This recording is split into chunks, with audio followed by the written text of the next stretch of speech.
नमस्कार, कैसे हैं आप लोग। स्वागत है आपका हमारे YouTube चैनल पर। बिहार और झारखंड के दिन भर की 10 बड़ी खबरों के साथ हाजिर हूं मैं। खबरों की शुरुआत करें उससे पहले आपसे अनुरोध करते हैं कि यदि आपने हमारे चैनल को सब्सक्राइब नहीं किया है तो आज ही सब्सक्राइब करें, और ताकि बिहार और झारखंड की ताजा तरीन और राजनीति से जुड़ी हर अपडेट्स आपको हर दिन मिलती रहे। तो चलिए शुरू करते हैं खबरों की शुरुआत।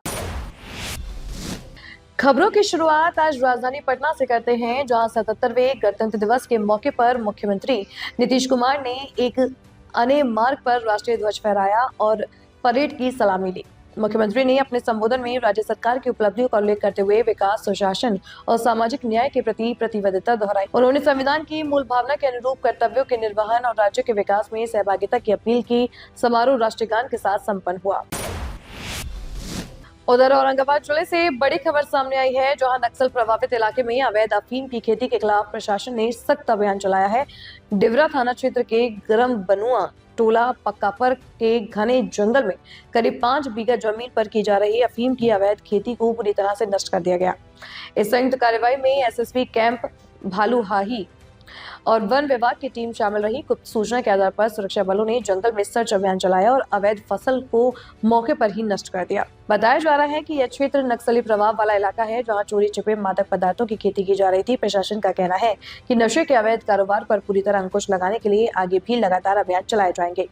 इस कार्रवाई के बाद नक्सल और मादक पदार्थ कारोबार से जुड़े लोगों में हड़कंप मच गया है। उधर बाढ़ अनुमंडल के बाढ़ थाना क्षेत्र अंतर्गत काजीचक में सरस्वती पूजा विसर्जन से लौट रहे स्कूली बच्चों से भरा ट्रैक्टर पलट गया। हादसे में करीब 15 बच्चे घायल हो गए। जानकारी के अनुसार ज्ञानदीप आवासीय विद्यालय के बच्चे मूर्ति विसर्जन कर हॉस्टल से लौट रहे थे, तभी काजीचक के पास ट्रैक्टर अनियंत्रित होकर पलट गया। घटना के बाद मौके पर अफरा तफरी मच गई। थाना प्रभारी ब्रज किशोर सिंह ने बताया कि सभी घायलों को तुरंत अनुमंडलीय अस्पताल पहुंचाया गया है। 3 बच्चों की गंभीर स्थिति को देखते हुए उन्हें पटना रेफर किया गया। अन्य बच्चों का इलाज स्थानीय अस्पताल में चल रहा है। उपाधीक्षक विनय सिंह ने बताया कि सभी बच्चे फिलहाल खतरे से बाहर हैं। सर क्या घटना हुआ है?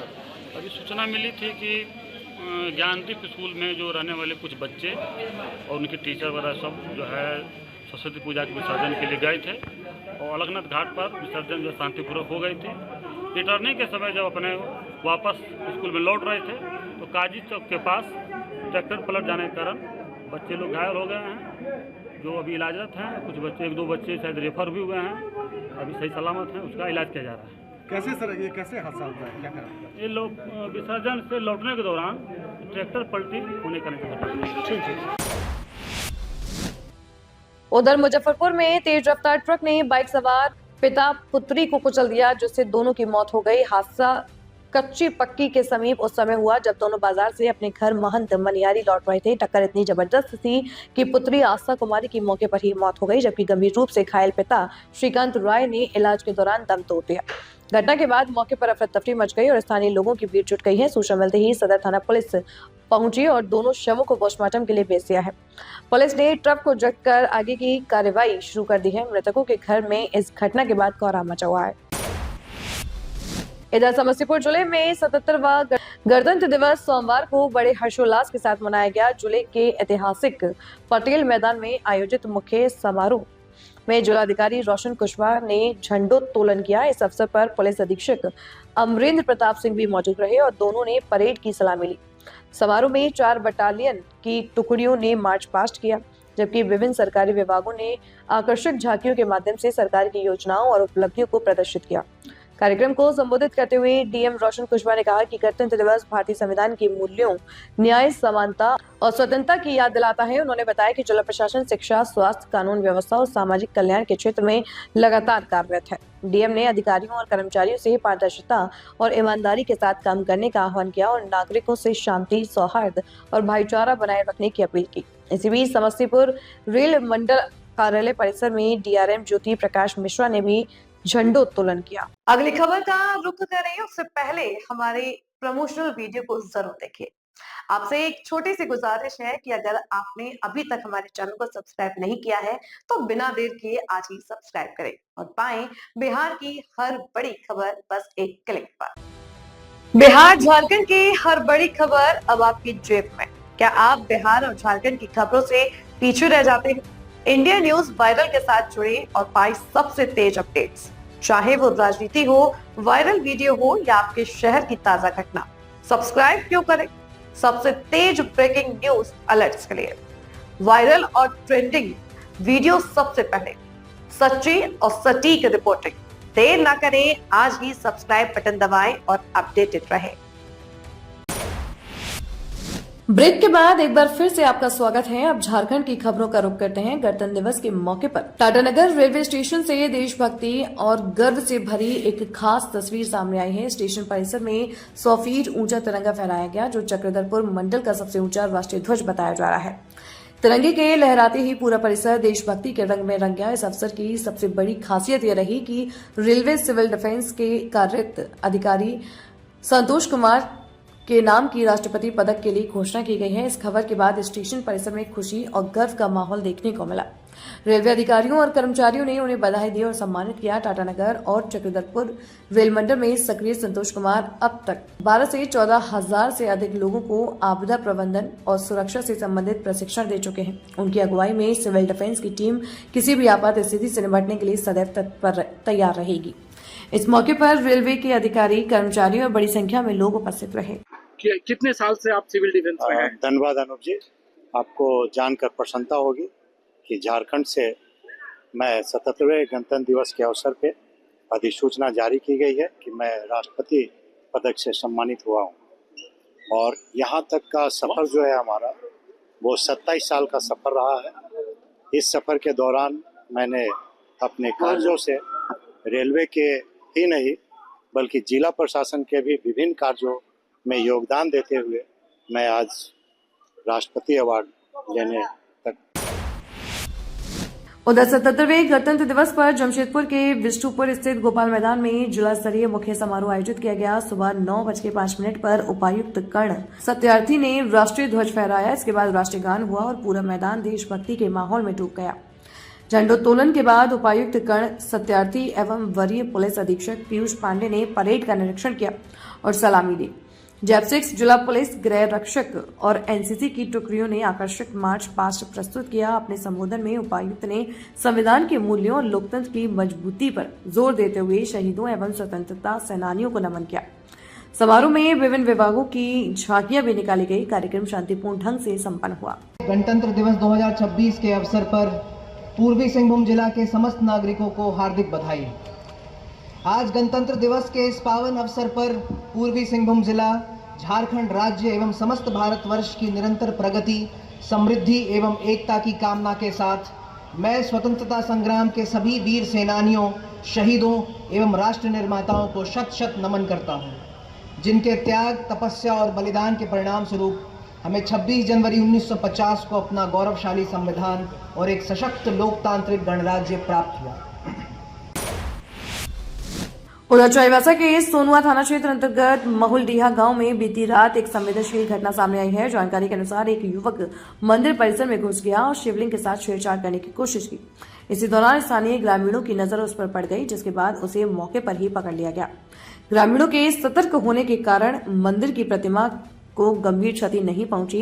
बताया जा रहा है कि आरोपी युवक पश्चिम बंगाल के मुर्शिदाबाद के निवासी है और सोनुआ क्षेत्र में रहकर राजमिस्त्री का कार्य करता था। सूचना मिलते ही सोनुआ थाना पुलिस मौके पर पहुंची और युवक को हिरासत में लेकर थाने ले गई। ग्रामीणों के आवेदन पर पुलिस ने मामला दर्ज करने की प्रक्रिया शुरू कर दी है। युवक का मेडिकल परीक्षण कराया जा रहा है, जिसके बाद उसे न्यायिक हिरासत में भेजा जाएगा।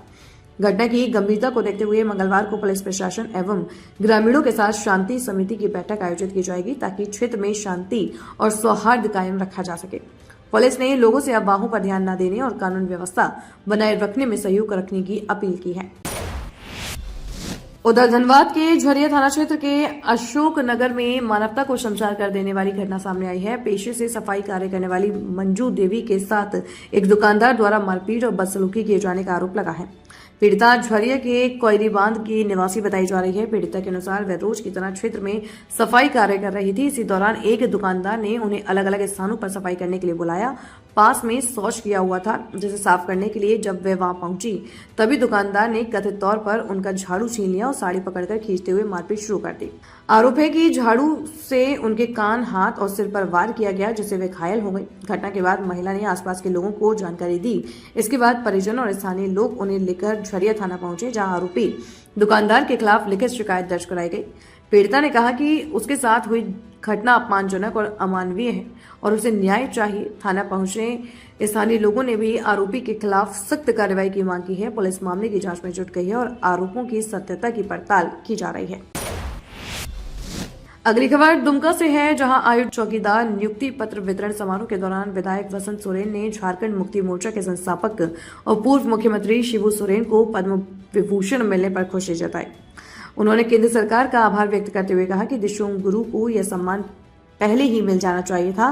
साथ ही उन्होंने मांग रखी कि शिबू सोरेन के लंबे संघर्ष और आदिवासी समाज के लिए उनके योगदान को देखते हुए उन्हें भारत रत्न देने पर भी विचार किया जाए।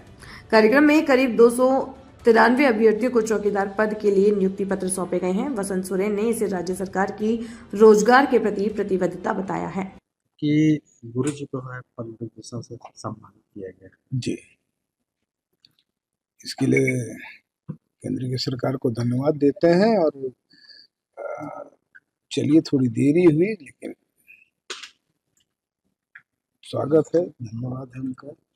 सर, जयमल का एक लगातार मांग था, क्योंकि यहाँ के लोगों की भी मांग था कि जी, गुरु जी को भारत रत्न से सम्मानित किया जाए। बिल्कुल विचार करना चाहिए, उनको विचार करना चाहिए और सम्मान उनके कद के हिसाब से बिल्कुल होनी चाहिए।